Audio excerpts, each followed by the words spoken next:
D, wait for it, delightful. Check out the name tag. You're in my world now, Grandma. What's up, nerds? So I just finished Stargirl, episode 10 of season 3, the final season. Bummer. And I would just want to say, apologies, I needed to get a sip in. I really do like this show. I think that it's like, is it Oscar worthy? No, but I think it's a good show. I think it's and I say this all the time. I think it's wholesome. I think it has good messages. I think the acting is good, and I really do enjoy it. I wish that this show could live somewhere else.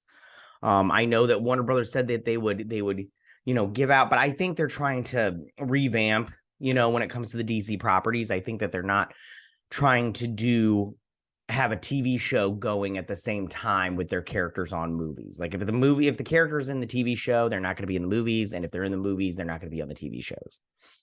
I don't know if that's true or not. I'm just saying that's what I think is going. So, and I do hope Stargirl makes it somewhere else besides just TV. I hope she does make it into a movie. Possibly a JSA movie. And I really wish this show could continue somewhere else besides just here, on the CW, but it's Next Star now. I don't know what they're going to do with it. Anyways, this episode was fantastic. I really liked it a lot. We lost 2 characters in this episode, and I just think that and then it also talks about, it dealt with the parents of victims, I mean, not necessarily like victims when I say that, but and it also talks about moving on and stuff like that. I'll get to it. It'll make more sense when I get to it. All right, let me get to the breakdown. It won't be too much of your time, because this episode, it wasn't like overwhelmed. It wasn't really action packed. You know what I'm saying? But before I get started on this breakdown, I just want to say that if you like what I do here and you enjoy independent content here on YouTube, please consider subscribing to my channel. YouTube is always changing out their algorithm, and things are even worse. And small channels like mine, we just get pushed to the back of the line. So please ask that you like, share, and subscribe. I thank you in advance. So now that we got that out of the way, let's get started on this breakdown. So it starts off with this little montage of the Crocs, and it goes through and shows their life now, and we've got the mother of a woman's club and everything. Mama Croc is making a cake. Daddy Croc is sitting in the den, dealing with his gym stuff. Baby Croc is, getting all her sports stuff. They're all happy. And that's nice. I'm happy that they're happy. And then these 2 are running through Blue Valley, getting their run in. I used to run. I used to love running. I need to start up again. I got crazy knees though, so I'm gonna have to wear those like things that a compression bands or whatever they're called. Anyways, they pass this little sewer where the bad guy is. And I just want to say real quick, I knew that Ultra Humanite wasn't the only bad guy. I knew the cloaked figure wasn't Ultra Humanite. I just want to say. So they come to the Ken's house, or the McKenns, sorry. Is that their name? Anyways, it doesn't. Icicle's house, and they're all like, if anybody messed with one of us, they messed with all of us, so we would have to go in and take them out and everything. And it's like, do you think they can change? She's like, I don't know, we'll see. And so then we hop over to Mike and Jakeem, who transported themselves away from. Or no, they didn't. They're in the woods, and they're still running from Ultra Humanite. And they wish for their cell service or phone service, and they get a phone booth, which I thought was funny. Like, I'd not laugh out loud funny, but I was like, oh, that's funny. And they get in, and he's like, it works. He's like, if you would like to make a call, please deposit 10 cents. He's like, 10 cents. He's like, dude, give me 10 cents. He's like, who just carries around 10 cents? I was like, that is so true. Youngsters don't know about payphones. Like, you don't know about payphones. But they used to be a thing. You just put in a quarter, except 10 cents. I was like, that's cheap. You used to have to put in a quarter, and sometimes even like, I think a phone call wasn't a phone call like $1 or something. I can't remember. So then it's not working because they don't have money for it. And he's all like, they're talking about the wishes and all these other people, and they run away. So then they're sitting here talking about Mike and Jakeem being missing. They lied to their parents. They said they were staying at each other's houses. I never did that as a kid. Did you ever do that as a kid? I don't like that. I don't like lying like that. Yeah. And so they're like, we need to find them. So then these guys are at the hospital because you remember Grandpa Icicle, he had a heart attack, had to do defibrillator. And she's all like, you know the truth now. They have to pay. And he goes and looks at this painting that he did, this awful painting of his father. That doesn't even look like his dad. I mean, that looks like freaking Shrek right there, just minus the green skin. It looks friggin' awful. Like a good painter, my ass. Anyways. And so over at Beth's house, her mom's looking at our man because he, took off the thing. And she's talking about, I'm so sorry. It's only when I start recording is when I start yawning. It's so weird. She's talking about how his levels of adrenaline and heart something I can't remember. But he's all like, I gotta go. And Beth's all like, you need to stay. We need to get you better. And he's like, don't ever tell me what to do again. And Beth is better than me. I wish Beth would be the strong individual that we saw last season. I feel like this season she's turned into the not so confident girl that we saw in season 1. And I really wish that she would get season 2 Beth back because I liked season 2 Beth. Because I feel like if Beth was from season 2 right now, she'd have been like, or what? Dude, what are you gonna do, pussy? Like, I feel like that's what Beth would have said from season 2. So Starman and Pat, they go over to the McKenn's house, the Icicle house, and he's all like, listen, he's like, these guys are bad guys, kind of thing. He's like, listen, follow my lead. We're gonna go in, we're gonna talk and see if they have Mike and Jakeem. So they get Grandpa Icicle and they go in, and he's all like, do you know where Mike and Jakeem are? And he's like, normally I would be so angry at the implication. He's all like, all right. He's like, hand him over, Grandpa, kind of thing. They didn't say that. But he's like, you do not understand what we have gone through. We were in our old country. We would be hunted down. Mothers, fathers, children. And you're all like, okay, cool. I mean, I guess. And he's like, so he's like, we do not have your mic on Jakim. So back at the Stargirl house, Grandma still comes over. She's like, your children come to our house. Now I come to your house. She's about to do her icicle magic, but then an arrow shoots past her head, lands in the door, and she's all, and Tigress is all like, I missed on purpose that first time. I won't miss on purpose again. She's like, you need to get out of this house. And so she leaves. She's like, ciao. And she's like, you need to learn how to fire this crossbow. Back in the woods, they're still looking for, I like the shirt with the blue lightning bolt. And I'm going to look that up as soon as we're done. I'm going to write it down as I'm talking to you so I remember pink shirt with blue lightning bolt. So they're walking through the woods and okay, sorry, I had to write that down. I would have typed it up, but it would have messed up my screen. So they get caught up in a net. And there's Cindy. Of course it is. She's like, this was for the gorilla. And they're like, listen, we want to help you because you're turning into a lizard. And they're like, lizards are the most attractive. Oh, sorry. Attractive, whatever creature in nature or some crap like that. I'm like, ugh, you do need to get over yourself. She's gonna start looking at like a lizard man from V, and then she's gone. He's like, hey, like Batman. Thunderbolt says, like Batman. I was like, oh, Batman's in this universe. That's nice. I like it. So then they wish themselves back to the diner with milkshakes. I'm like, yay.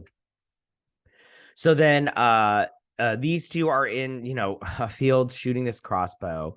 And I don't remember what they say here, but she shoots the arrow and misses horribly. She's like, did you shoot it? And it's kind of like, it's not the best joke, but whatever. She's like, don't worry, you have plenty of chances. I have more arrows in the car. So Courtney goes and talks to Connor. And she's like, he's like, you knew you knew. And she's all like, I did know. She's like, listen, your dad was going to kill so many people. He had to be stopped. He's like, my father was a good man. And she's all like, no, he wasn't. Your father was a dick. And he's like, who killed my father? She's like, I did. He's like, I never want to talk to you again. She's like, oh God, but I love him. I'm sorry. It was a good scene. I'm making fun of it because it's like it's very soap opera, but like teen soap opera, and I'm all here for it. But I liked their meet cute before, and now that they're broken up, and he thinks that she killed his dad and everything, and I thought it's fun. It's fun. So then these two go over to the Kent's mansion. Mansion, by the way, I would kill for this house. This house is so nice. But what are you gonna do? I'm poor. So then they go up there and they're like, he's like, he's like, do you think they're gonna listen to us? And she's like, hey, listen, we used to be just like them. So they go in and they sit down and they're like, listen, you guys, we used to be bad. Your son was a bad person. You need to come together. So they're talking to Jakeem and Mike, and they're like, hey, it was an albino gorilla that attacked us. And they're like, shit. So so here's where they're like, listen, you guys need to learn to forgive the JSA for them hurting your son or killing your son because he was a bad guy. And she's all like, he's like, my love, can't you learn to forgive? And I'm all like, okay. And it does speak to a bigger picture in real life. Like when there's a tragic event and there is a victim and then there's a perpetrator of the and everything, it's and then that victim does pass away because of them. It is hard for a parent to forgive someone and that perpetrator, and some people can do it. I don't know if I'm pretty sure I wouldn't be able to do it. I don't think I'd be able to forgive someone that took one of my babies from me. I'm telling you right now, because I have 2 kids and they are just like my whole world. So I don't know if I could forgive. And I think that I would hold them responsible. I would hold, whoever was kind of involved responsible. And I don't think I could forgive anyone for it. And I know they're all like, you can't let that eat you up inside. But I'm all like, no, I say have a way. It's buffet time because I'm not going to, I can't forgive. I can't forgive, especially if it's my kids. I can't. Which real fun story. I'll just interrupt with this. But okay. So there was a video a little while ago about a father who got on a bus and started yelling at these little middle schoolers or whatever, or elementary school kids, and because they were like, I don't know if they were like hitting his daughter or whatever, but he was all like, if you touch my daughter again, I'm gonna come on this bus and whoop your ass and everything. And I'm all like, and a lot of people wanted to give that because I guess he brought a gun or whatever. I didn't see the gun in the video, but I guess I just wanted to say, like, that man's a hero in my eyes, because I'd do the same thing. I'd be like, test me.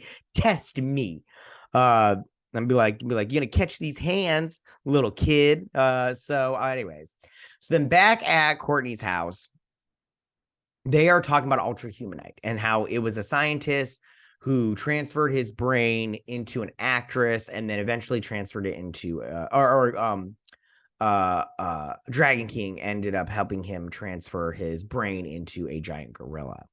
Now, the Ultra Humanite, I don't know an overwhelming amount of information from the Ultra Humanite because mostly what I know is just he's been in comic books that have him in it, but it's not it's not he's the main bad guy. It's like he's just working with a bunch of other people, which is cool. I don't think he's going to have much to do in this because we only have 3 episodes left. It's so sad. But then they're talking. So this is what they're telling me. And then she's talking about how he's like their Eclipso. They need to come together to defeat Ultra Humanite. And she's like the Crocs, the Kents, everybody's got to come together right now over me. They got to come together and they've got to defeat Ultra Humanite. And I'm like, do it. I'm like, we got JSA Pride, JSA Pride, JSA Pride. Anyways, okay. So then she's all looking at this picture and she starts crying and they hug. Now, listen, I can't remember what she says or what he says or whatnot. I honestly thought that um when she was going to forgive, when he came and hugged her, I honestly thought she was going to freeze him and kill him. And then she was going to be like, I could never forgive them for what they did. And I was like, oh, but it didn't happen. I was like, oh, bummer. They did say this season though they were gonna, because it was the last one, that the CW told them to end it. Oh, this is where she gives it's like the star, it's like the Eclipso attack. They need to get ready. But they did say they've ended the season as if it was an ending because they knew it was coming down the pipeline that it could get canceled and it probably was going to get canceled. So they said that this is like they've ended it like it's a good ending for the show. I don't want it to end, but what are you going to do? You can't, me and you, I wish we could, do like a petition and raise money and stuff for like a movie. That'd be fun. It's like, how much do we need to raise for a TV movie? It's for Stargirl to really just end it. So then, although I'd be like, I want nothing but action. So then the Crocs are walking on the street. And they're like, do you think it'll work? And like, I don't know. But we had to try. And then they get a call from their daughter, Artemis, and she got into college and she's the quarterback for the football team. And they're like, yeah, the first female quarterback at whatever, college or whatnot. And they're really happy. And then they find this bunch of these flyers right here for his gym. And they see it's going down to the sewer. And they're like, oh, somebody wants to fuck around. Well, they're about to find out. And so they go down there and they're walking through and they come to the TV room. And out pops Cloaked Figure Man.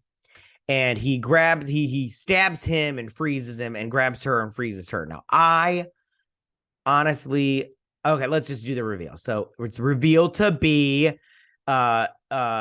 is it Ken what is his name? I don't know, but Icicle, Daddy Icicle. And they're just like, oh my gosh. And I was like, I knew it wasn't gonna be Ultra Humanite, the Cloaked Figure. I knew it. And he's like looking at them and everything. And he's like, at least you get to die together. And he starts to freeze him in. And oh, I didn't get one of him. Oh, he's like, I love you. She's like, I love you too. And then they die.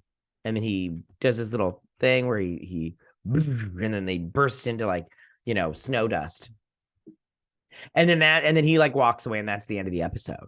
And I was like, ooh, this just got good. Because how is the JSA going to defeat Icicle and Ultra Humanite? Dun, dun, dun. Are they going to? How is he alive right now? Does it have to do with water or some crap like that? How does this all work? I'm very interested to find out. Now I can't wait for next episode, And I'm just like, I really didn't care for the fact that this murder mystery, because it's very obvious that Gorilla Grodd, or not Gorilla Grodd, Ultra Humanite killed well, maybe he didn't. Maybe they are working together. They have to be working together because Ultra Humanite probably destroyed the camper, but he probably stabbed him. Because if you remember correctly, he had a stab wound. So they probably were working together. Oh, so good. So good. But the thing is, I wish they would have given us a chance to guess who it was, because how cool would it have been if you and me we're just all like, oh, I think it's Icicle come back to life. And then, you're all like, oh my God, I was right, suckers, and everything. But we didn't even get a chance to do that. So, it's a bummer, but what are you going to do? Okay, well, that is my thoughts about this episode and this breakdown. And I thought it was very good. I enjoyed it immensely. I really like this show. I wish it wasn't getting canceled. I just really want to see more of this. Especially just like the way this show is gone. I think that I just really like it a lot, but like I said before, what are you going to do? Although I really wish we could raise some money just for like a 2-hour TV movie, and those are cheap, right? All right. Anyways, All right, you guys, that is my breakdown and review of this episode. Tell me, what did you think about this episode? Did you like it? Did you not like it? How did you not like it? Who's your favorite who's your favorite JSA member? What do you think is going to happen? All that good stuff. Tell me what you think. Go ahead and leave all your comments in that section down below. If you like this video, go and hit that like button. You know, I won't mind. If you're new to my channel, please hit that subscribe button. I'd greatly appreciate it. And I will see you guys on my next Stargirl breakdown review. You guys have a good week. Bye.